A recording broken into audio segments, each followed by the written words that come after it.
నమస్తే, welcome to #you. నేను మీ రాజేష్. తెలంగాణ రాష్ట్ర రాజకీయ వర్గాల్లో విస్తృతమైనటువంటి చర్చ రెండు కేసుల మీద చాలా ఆసక్తిగా అందరూ గమనిస్తూ ఉన్నారు. ఒకటి, కేటీఆర్ సంబంధించినటువంటి ఏసీబీ విచారణ, ఫార్ములా ఈ కార్ రేస్ స్కామ్. ఏదైతే కోట్లాది రూపాయలు ఆర్బీఐ కానీ లేదంటే కనుక ఇక్కడ స్థానికంగా క్యాబినెట్ అప్రూవల్ లేకుండా, అంటే నిబంధనలన్నీ తుంగలో తొక్కి అధికారం ఉంది కదా మళ్ళీ వచ్చేస్తాం కదా ఓవర్ కాన్ఫిడెన్స్తో కొంత విదేశాలకు డబ్బులు తరలించినటువంటి నెపం మీద ఆరోపణలు ఎదుర్కొంటున్నటువంటి అప్పటి మాజీ మంత్రి కేటీఆర్, ఆయన మీద ఇప్పుడు విచారణ జరుగుతోంది. అయితే ఫోన్ ట్యాపింగ్ కేసు మరొకటి చాలా కీలకంగా మలుపుతుంది. ఎందుకంటే ప్రభాకర్ రావు వచ్చేదాకా కొంత అనుమానాలు ఉంది, ఫోన్ ట్యాపింగ్ కేసు ఏమవుతుంది అన్న అనుమానం. ఇప్పుడు ఆయన వచ్చిన తర్వాత చాలా దూకుడు మీద ఈ ప్రభుత్వం చాలా వేగంగా సిట్ విచారణ జరుగుతోంది. మరి ఇట్లాంటి సందర్భాల్లో చాలా వరకు విస్తుపోయే వాస్తవాలు ఫోన్ ట్యాపింగ్ అంశంలో వెలుగు చూస్తూ ఉన్నాయి. అంటే షర్మిల ఎపిసోడ్ తెర మీదకి వచ్చింది, లేకుంటే వాంగ్మూలాలు తీసుకుంటున్నారు, ఎవరెవరు ఫోన్లు 650 ఫోన్లకు పైగా ట్యాప్ అయినాయి అప్పట్లో ప్రతిపక్ష పార్టీలు. అంటే నిజంగా ఒక రకంగా షాకింగ్. కేవలం ఒకరిద్దరివి అనుకున్నారు కానీ చాలా మంది ఫోన్లు ట్యాప్ చేసినటువంటి పరిస్థితి. అంటే జర్నలిస్టులు కానీ లేకుంటే జడ్జిలు కానీ లాస్ట్కి ఎవరిని వదిలిపెట్ల, ప్రముఖులు, బిజినెస్ పర్సన్స్ అన్ని. అంటే అప్పటి ఆ పార్టీ మనుగడ కోసం అందరి వ్యక్తిగత స్వేచ్ఛలతో ఆడుకున్నటువంటి పరిస్థితి. అంటే పూర్తిగా రూల్స్కి విరుద్ధంగా ఫోన్ ట్యాపింగ్ తెలంగాణలో జరిగింది. అది ఇప్పుడు దేశవ్యాప్తంగా సంచలనంగా మారే అవకాశాలు త్వరలోనే ఉన్నాయి. ఎందుకంటే ఈ వ్యవహారంలో బీజేపీ చాలా అత్యంత సీరియస్గా తీసుకుంటుంది, బీజేపీ ఇన్వాల్వ్ అవుతోంది.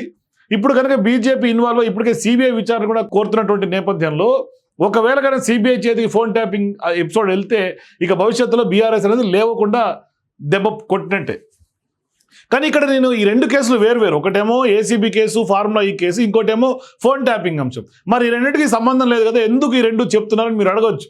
కానీ ఇక్కడ ప్రధానంగా తాజాగా ఫార్ములా ఈ కార్ రేస్ సంబంధించినటువంటి కేసులో ఇప్పటికే 2-3 సార్లు ఆయన విచారణ ఎదుర్కొన్నారు. మాజీ మంత్రి కేటీఆర్ విచారణకు హాజరయ్యారు. ఈ సందర్భంగా ఇప్పుడు ఏసీబీ అధికారులు ఏం చెప్పారంటే ఆయనకు సంబంధించినటువంటి ఫోన్లను కానీ, గ్యాడ్జెట్స్ కానీ, ల్యాప్టాప్లు కానీ అన్నీ కూడా ఏసీబీకి హ్యాండ్ ఓవర్ చేయమని చెప్పింది. సో ఇప్పుడు ఈ ఫార్ములా ఈ రేస్ కేసులో అంటే పోలీసులు అడిగిన విధంగా ఫోన్లను కానీ ల్యాప్టాప్లు కానీ ఇచ్చేందుకైతే మాత్రం కేటీఆర్ నిరాకరిస్తూ ఉన్నారు. అంటే నేను ఇవ్వను అని తెగేసి మరీ చెప్తున్నాడు. నా దగ్గర పాత ఫోన్లు లేవని కూడా చెప్తున్నాడు.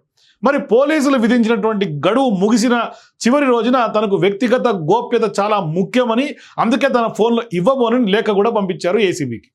మరి ఇప్పుడు దీనిపైన ఏసీబీ అధికారులు ఏం చేస్తారు, తదుపరి చర్యలు ఏ విధంగా ఉంటాయని చూడాలి. కానీ కేటీఆర్ చెప్పినటువంటి వ్యక్తిగత గోప్యత అనే కారణం ఇప్పుడు రాజకీయ వర్గాల్లో చర్చనీయాంశంగా మారుతుంది. మరి ఆయనకైతే వ్యక్తిగత గోప్యత కావాలి, మరి ఫోన్ ట్యాపింగ్ వ్యవహారంలో ఇన్ని వేలాది మంది ఫోన్లను ట్యాప్ చేసిన వాళ్ళకి అందరికీ కూడా వ్యక్తిగత గోప్యత అవసరం లేదా?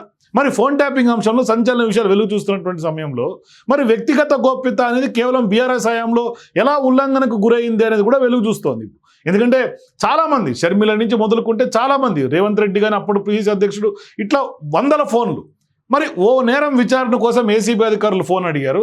కానీ ఆయన మాత్రం గత ప్రభుత్వంలో ఏం జరిగింది, ఏం నేరం చేయకుండానే అందరి ఫోన్ నెంబర్లను మావోయిస్టుల సానుభూతి పరుల పేరుతో వాళ్ళందరినీ కూడా వాళ్ళని ఆ సానుభూతి పరుల లిస్టులో చేర్చేసి అధికారికంగానే ఫోన్ ట్యాపింగ్ చేశారంటే అంతకన్నా దౌర్భాగ్యం, ఇంకా దుర్మార్గం ఏమైనా ఉంటుందా? మరి వారందరికీ వ్యక్తిగత స్వేచ్ఛ ఉండదా అనే ప్రశ్న ఇప్పుడు తెలంగాణ సమాజం కోరుతోంది.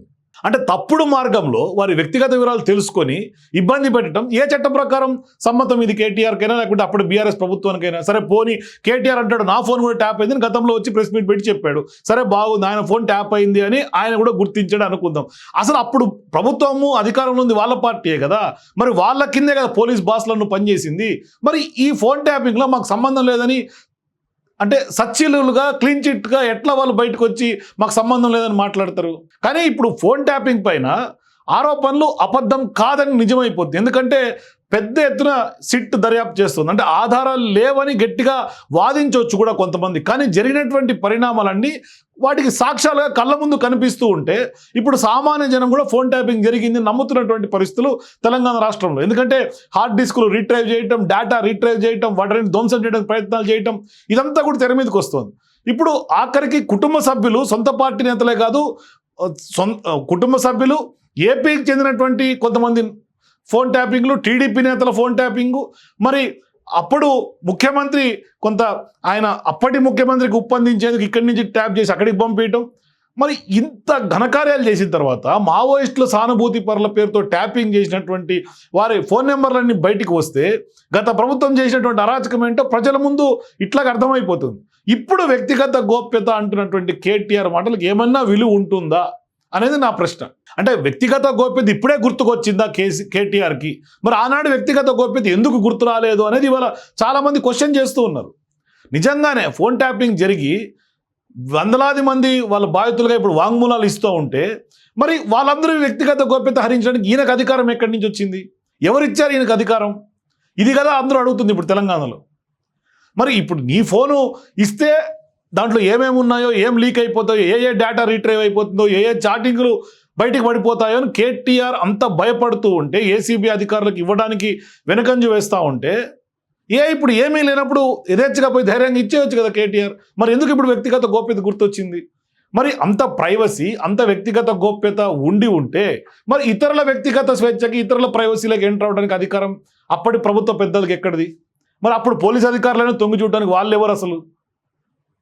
ఇది ఒక్కసారి సెల్ఫ్ ఇంట్రాస్పెక్టివ్ చేసుకోవాల్సినటువంటి పరిస్థితి.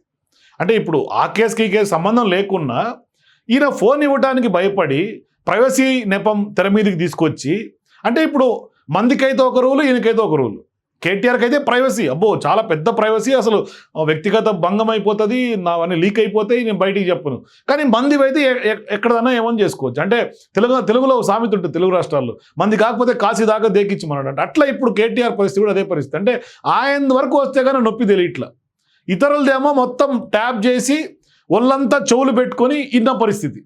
నిజంగా ఒళ్ళంతా చెవులే. అప్పుడు ఎవరు ట్యాపింగ్ చేశారో వాళ్ళందరికీ 2 చెవులు కాదు, వేలాది చెవులు. ఇన్ని చెవులతో ఇన్న అప్పటి ప్రభుత్వ పెద్దలకి, అంటే ఎవరనేది నేను చెప్పట్లేదు, ఎందుకంటే ప్రూవ్ అయ్యేదాకా మనం వాళ్ళ గురించి ఆరోపణ చేయడానికి లేదు. అది అప్పటి ప్రభుత్వ పెద్దలు ఎవరైతే వాళ్ళు, అది ప్రభాకర్ రావుకి ఎవరు ఆదేశాలు ఇచ్చింటే వాళ్ళు, లేదంటే ప్రభాకర్ రావు ఇన్ని వీళ్ళకి ఏమైనా ఒప్పందించడం మనకు తెలియదు. కానీ అప్పట్లో జరిగిన మాట వాస్తవం. దీన్ని ఏపీకి కూడా ఒప్పందించడం వాస్తవం. ఏకంగా షర్మిలను చెప్తోంది ఇప్పుడు ఆమె బాధితురాలుగా. మరి ఈ వ్యక్తిగత గోప్యత అనే ఒక కొత్త కాన్సెప్టు కేటీఆర్ తెర మీద తీసుకొచ్చినటువంటి నేపథ్యంలో మరి ఆనాడు అప్పుడేమైంది, ఇప్పుడు ఎందుకు వ్యక్తిగత గోప్యత గుర్తొచ్చిందని యావత్ తెలంగాణ సమాజం అడుగుతున్నారు. మరి దీనికి కేటీఆర్ సమాధానం ఏం చెప్తారో చూడాలి. మీరు కూడా మే ఏప్రిల్ కింద కామెంట్స్ తెలియజేయండి. For more videos please watch #.